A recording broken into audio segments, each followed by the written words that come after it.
ఇప్పటికే 20 తాగాను. ఎన్నింటికి వస్తానన్నావు, ఎన్నింటికి వచ్చా, ఎన్ని కాల్స్ చేశాను, ఎన్ని మెసేజెస్ పెట్టాను. సారీ ప్రియా, ఫైనాన్షియల్ ఇయర్ కదా, సో బ్యాంక్ లో అకౌంట్లన్నీ చెక్ చేసుకుని వచ్చేసరికి మన జర్నీ కూడా ఈ రోజు ఎండ్ అవుతుందని చెప్పడానికి వెయిట్ చేస్తున్నాను. అది కాదు, చెప్పాను వెళ్ళిపోతున్నాను, బాయ్. ప్రియా ప్రియా, ఒక్కసారి ఎన్నిసార్లు చెప్తావు? ప్రియా, అందరూ మనల్ని చూస్తున్నారు. చూడండి, నువ్వు ఎంత టార్చర్ పెడుతున్నావో ప్రతి ఎదవకి తెలియాలి.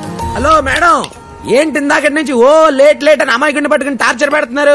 అయినా లవర్స్ అన్నాక ఆ మాత్రం అడ్జస్ట్మెంట్ ఉండాలండి. హే కాలపత్తర్, మేం లవర్స్ అని నీకెవరు చెప్పారు? He's my customer. కస్టమరా? కంగారు పడకండి, తనది శుభమస్తు మ్యారేజ్ బ్యూరో. నా పెళ్లి బాధ్యతలు తన చేతిలో పెట్టాను. అర్థమైందిగా, నీ పన్ను నువ్వు చూసుకో. అది కాదు ప్రియా, ఒక్కసారి నేను చెప్పేది. ఏది కాదు? మా నాన్న మ్యారేజ్ బ్యూరో పెట్టి 90 పెళ్లిళ్లు చేశారు. మిగతా 10 ఫినిష్ చేసి 100 పూర్తి చేస్తానని నేను ఛాలెంజ్ చేశాను. ఈజీగా 9 చేశాను. 3 months నుంచి నీ ఒక్కడికి మాత్రం చేయలేకపోతున్నాను. ఆ సల్మాన్ ఖాన్ కైనా సంబంధం తీసుకురావచ్చు, కానీ నీకు మాత్రం తేలేకపోతున్నాను. ప్రియా, నా ప్రాబ్లమ్స్ గురించి నీతో చెప్పాను కదా. అవి ప్రాబ్లమ్స్ కాదు నాయనా, కంప్లైంట్స్. ఒక అమ్మాయికి కాళ్ళకి పట్టీలు లేవని పద్ధతి లేదన్నావు, ఇంకో అమ్మాయి కళ్ళకి కాటకి లేదని కల్చర్ తెలియదన్నావు, ఒకదానికి దూకుడు ఎక్కువైందన్నావు, ఇంకో దానికి వాగుడు ఎక్కువైందన్నావు. తీరా అన్ని ఉన్న అమ్మాయిని తీసుకొస్తే ఆలస్యంగా వచ్చావు. ఆ అమ్మాయి వెళ్ళిపోయింది. అమ్మాయికి సహనం లేదన్నమాట. అమ్మాయిని కూడా చూడకుండా వంకలు పెట్టేవాన్ని నిన్నే చూస్తున్నాను. ఇంక నా కోపిక అయిపోయింది, నన్ను వదిలేపోవు ప్లీజ్. అది కాదు ప్రియా, అలా కాదు, ఇంకొకసారి గట్టిగా ట్రై చేద్దాం. సరే, ఇదే లాస్ట్ ఛాన్స్. కానీ నేను చూపించబోయే అమ్మాయిని నువ్వు ఫైనల్ చేసేయాలి, అంతే.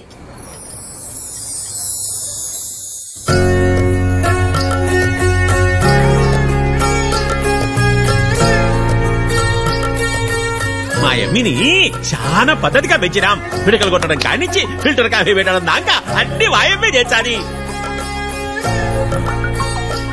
నేను కాఫీ తాగనండి. తెలుసండి, అందుకే మీకు పాలు తీసుకొచ్చాను.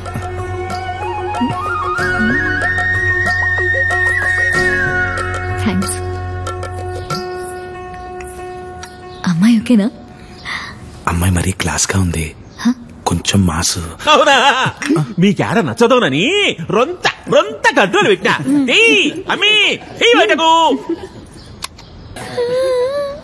మా అమ్మితో ఏమైనా పర్సనల్ గా మాట్లాడాలనుకుంటే మాట్లాడు బాబు.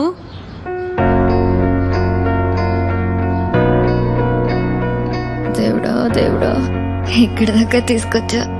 ఏవంకో పెట్టకుండా చూడు స్వామి. ఇదే నా ప్రపంచం, ఇదే నా కుటుంబం. మరి మీ గురించి? తన గురించి చెప్పడానికి పెద్దగా ఏమీ లేదు. చిన్నప్పుడే ఫ్యామిలీ మొత్తాన్ని పోగొట్టుకున్నాడు. తను చేసుకోబోయే అమ్మాయిలో అమ్మని వెతుకుతున్నాడు. లవ్ కి ఊహ తెలిసాక తను కనే ప్రతి కళ తనకు కాబోయే భార్య గురించే. నీకు ఆరోగ్యం బాలేకపోతే అమ్మ అవుతాడు, మనసు బాలేకపోతే ఒక మంచి ఫ్రెండ్ అవుతాడు. నీ ఇంట్లో వాళ్ళకి ఏ కష్టం వచ్చినా తనే అండవుతాడు. నువ్వు తాళి కట్టించుకునేటప్పుడు తప్ప ఇంక జీవితంలో తలదించుకోవాల్సిన అవసరం రానివ్వడు. ఇంకేం ఆలోచించుకు శ్రావణి, ఓకే చెప్పాయి. నాకు ఓకే. అమ్మయ్య, నా టార్గెట్ ఫినిష్ అయిపోయింది. నీకు ఓకేగా?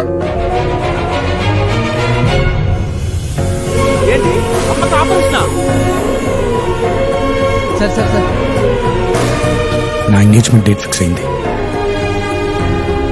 ప్రియ దగ్గర నుంచి ఫోన్ రావడం ఆగిపోయింది. రోజు తన నుండి ఫోన్ వస్తే టెన్షన్ పడిపోయే నేను, తన నుండి ఒక్క కాల్ కూడా రాకపోయేసరికి నాలో ఏదో మిస్ అయిన ఫీలింగ్ స్టార్ట్ అయింది.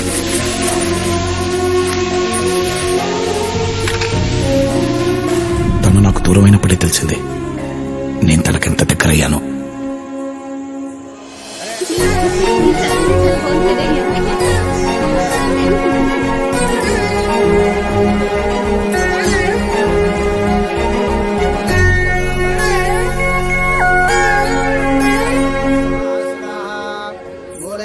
సారీ.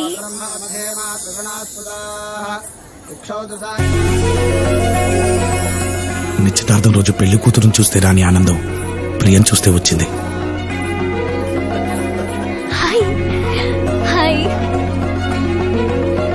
బావగారు, మా అదృష్టం కాకుంటే ఇన్ని మంచి లక్షణాలున్న అల్లుడు గారికి ఇంతకాలం పెళ్లి కాకపోవడం ఆశ్చర్యంగా ఉన్నది. ఏం లేదు బావగారు, వెళ్ళిన ప్రతి చోటల్లో వాడికి అనిపించిన దాంట్లో నిజాయితీ ఉంటే చాలు, నిర్భయంగా చెప్పేస్తాడు. అదే వాడి మైనస్. లేదంకుల్, తనలా మనసులో ఉన్నది ఉన్నట్టు చెప్పగలగడం చాలా కష్టం. That's rare quality. I love you. చూసావా, ఇంతమందిలో కూడా తన మనసులో మాట నీకు ఎలా చెప్పాడు చూడు. చెప్పింది నాకు కాదు, నీకు.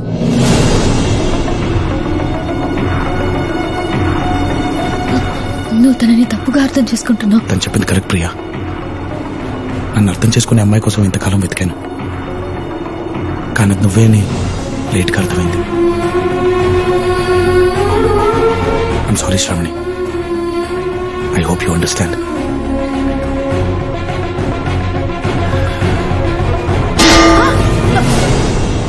ప్రియ వల్లే సంబంధం చెడిపోయిందన్న కోపంతో ఆడపిల్ల వాళ్ళు మ్యారేజ్ బ్యూరోలో గొడవ పడ్డారని తెలిసి అక్కడికి వెళ్ళాను.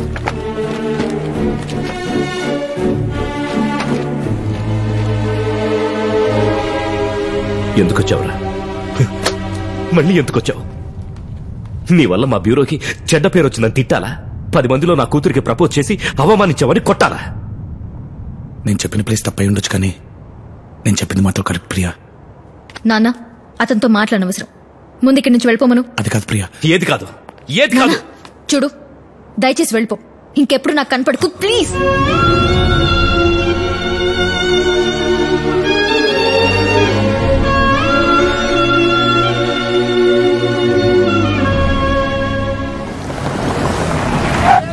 అదే టైంలో ప్రొఫెషనల్ గా కూడా నాకు పెద్ద దెబ్బ తగిలింది.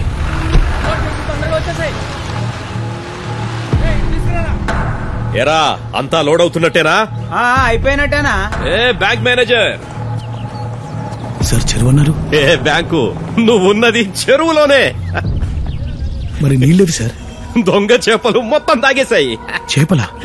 చేపలు ఎక్కడ ఉన్నాయి సార్? అదిగో కొరమీను, మట్టగిరస, బొచ్చ. సార్ ఇది అన్యాయం సార్. జనాల గొంతు తడుపుతానని లోన్ తీసుకుని అదే కదా చేస్తున్నాను. చాలా మంది గొంతు తడుపుతున్నాను. మంచి నీళ్లతో కాదు, మందుతో. చూడు, కేసులు పంపిస్తున్నాం. నేను కోర్టులో కేసు పెడతాను.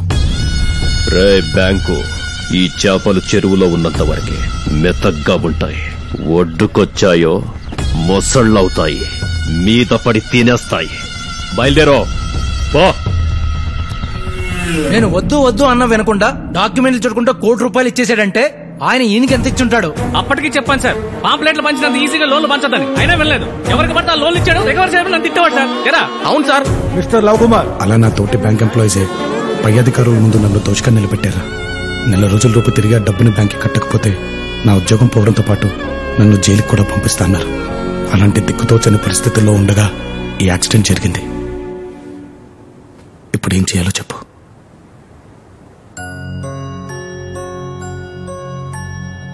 ఓసారి ఇది పట్టుకోరా.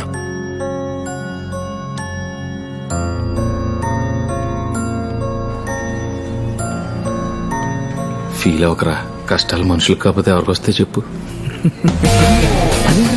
లోపల మీ ఓడని బాధల్లో ఉంటే నువ్వేలా వస్తుంది నీకు? ఆడుంది బాధల్లో కాదురా, బ్యాంకులో. మన దగ్గర ఉన్న నోట్లు మారాలంటే నేను ఆడ ప్లేస్ లోకి మారిపోవాలి. మారిపోదాం పద. ఏంట్రా నువ్వు అనేది? సింపుల్ రా. చిన్నప్పుడు నేను రాముడు వేషం వేస్తే నువ్వు లక్ష్మణుడు వేషం వేసేవాడు. నువ్వు లక్ష్మణుడు వేస్తే నేను రాముడు వేసేవాడిని. ఎవడే వేషం వేసినా పర్ఫార్మెన్స్ జరగదీసేవాళ్ళం కదరా. అర్థమయ్యేటట్టు చెప్పరా. నేను ఈ ప్లేస్ లో బ్యాంక్ వస్తా, బ్యాంక్ ని దోచేయడం ఏంటి? అదే బ్యాంక్ దగ్గర దోచేసిన వాళ్ళ దగ్గర రికవర్ చేసి దాచేస్తానని పోయి దరిద్రుడు దోచేస్తానన్నాడు. మరి మీ వాడు ఏం చేస్తాడు? నీకు బాగా కంగారుగా ఉన్నట్టుంది కదరా. ఆగు చెప్తాగా. మా వాడు ఫుల్ గా ఫోకస్ ఆ అమ్మాయి మీద పెట్టి ఆ అమ్మాయి మనసు దోచేసే పనిలో ఉంటాడు. ఏంటి దోచేసేది? గట్లా వస్తుంది. అయితే రెడ్ సిగ్నల్ వేసిందనమాట. అంటే అమ్మాయిలు ట్రాఫిక్ సిగ్నల్ అంటారా. స్టార్టింగ్ ఐ లవ్ యూ అనుకో రెడ్ డే వేస్తారు. అదే ఫ్రెండ్షిప్ అన్నావనుకో ఆరెంజ్ చేస్తారు. స్లోగా ఇంప్రెస్ చేసి నరికేసావనుకో గ్రీన్ వేస్తారు. ఆ సిగ్నల్ బ్రేక్ చేస్తే అమ్మా అన్నయ్య అని ఫైనేజ్ పక్కన పెట్టేస్తారా. ఓహో, నీకు మాత్రం పిండ పెట్టేస్తారు దొరుకుతుడని. అయితే నేను ఇప్పుడు ఏం చేయాలరా? అవకాశం కోసం వెయిట్ చేయాలి. ప్రతి లవర్ కి అమ్మాయి మెడలో మూడో మూడు పడేంత వరకు అవకాశం ఉంటుంది. జీవితాంతం కష్టపడి దాచుకునేవాడి కంటే అవకాశం చూసుకుని దోచుకునేవాడే గొప్ప. అయితే నేను దోచుకెళ్తా. దా